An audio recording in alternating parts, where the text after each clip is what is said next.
বন্ধুরা দেখো ফুল চিংড়িটা কত সুন্দর দেখতে। আমি পরিষ্কার করে ধুয়ে বেছে নুন হলুদ মাখিয়ে কড়াই তেল দিয়ে ভেজে নিলাম। আর এটা হাতে মাখা পেঁয়াজ লঙ্কা দিয়ে সর্ষের তেল দিয়ে খুবই সুন্দর খেতে লাগবে। তোমরাও বাড়িতে বানিয়ে দেখো তোমাদের কেমন লাগে রেসিপিটা। যদি ভালো লেগে থাকে তাহলে আমাকে অবশ্যই লাইক ও কমেন্ট করতে ভুলবে না। হ্যাঁ বন্ধুরা, আমরা অতি সহজেই এই রেসিপিটা বানিয়ে নিয়েছিলাম। তোমরাও খুব সহজেই বাড়িতে এই রেসিপি খুব তাড়াতাড়ি বানিয়ে নিতে পারবে এবং খেতে হয় খুবই সুস্বাদু। বন্ধুরা, হাতে মাখা এই চিংড়ি মাছের বা ফুল চিংড়ির রেসিপি একবার বানিয়ে অবশ্যই খেও এবং আমাদেরকে অবশ্যই কমেন্ট করে জানিও কেমন লাগলো তোমাদের এই রেসিপিটা। এর জন্য আমরা প্রথমে ফুল চিংড়ি ভালো করে ধুয়ে নিলাম। নেওয়ার পর এর মধ্যে স্বাদ মতো নুন, খুবই অল্প পরিমাণে নুন দিয়েছিলাম, আর দিয়ে দিলাম হলুদ পরিমাণ মতো, এই ছোট চামচের 1 চামচ। মাছটাও আমাদের কম ছিল, ওই জন্য আমরা অল্প পরিমাণ নুন ও হলুদ দিয়ে ভালো করে মেখে নিলাম। এবার কড়াই সর্ষের তেল দিয়ে দিই। সর্ষের তেলটা যখন গরম হয়ে গেল, এর মধ্যে ওই নুন হলুদ মাখা ফুল চিংড়ি দিয়ে আমরা পুরো সমস্তটা ভালো করে ভেজে নেব। ভাজাটা বন্ধুরা একটু ভালোভাবেই ভেজে নিও, যাতে লাল লাল মতন ভাজা হয়।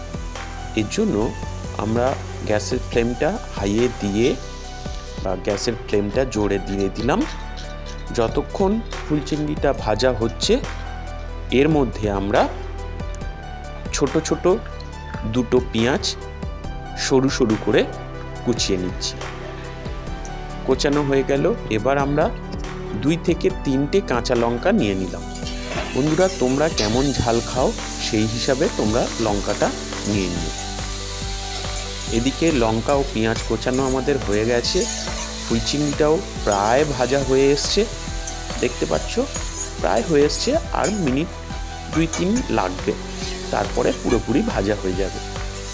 ভাজলে দেখবে ফুল চিংড়ি কালারটা সম্পূর্ণ লালচে হয়ে আসে, তখনই তোমরা বুঝতে পারবে যে ফুল চিংড়িটা সম্পূর্ণ ভাজা হয়ে গেছে। দেখো আসছি, দেখো কত সুন্দর দেখতে হয়েছে। এইবার আমরা ফুল চিংড়িটা ওই পেঁয়াজ আর লঙ্কা যে কেটে নিয়েছিলাম তার পাশেই তুলে নিচ্ছি। সমস্ত ফুল চিংড়িটা ভাজা হয়ে গেছে, এবার আমরা তুলে নিলাম। দেখো এইবার আমরা এর মধ্যে অল্প পরিমাণ নুন দিয়ে নিলাম, কেননা নুন আগেই দেওয়া আছে, ওই জন্য নুন দিয়ে এবার এর মধ্যে আমরা কাঁচা সর্ষের তেল দিয়ে দিচ্ছি।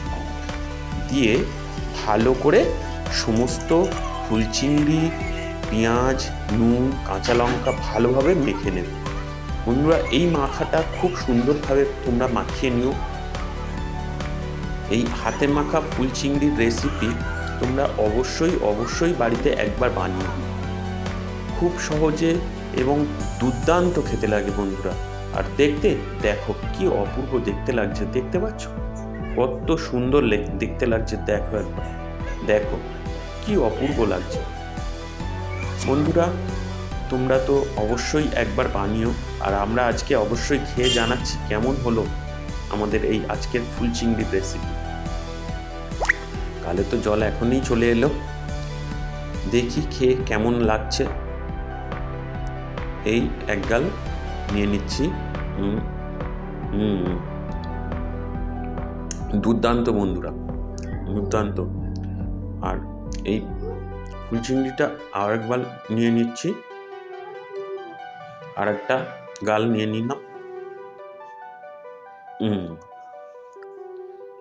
অসাধারণ বন্ধুরা, অসাধারণ, অতুলনীয়। এই ফুল চিংড়ির 2 রকম রেসিপি আমরা আজকে করেছিলাম, তোমাদের একরকম দেখালাম, আর একটা করেছিলাম ফুল চিংড়ির চচ্চড়ি। টাটা, গুড বাই বন্ধু।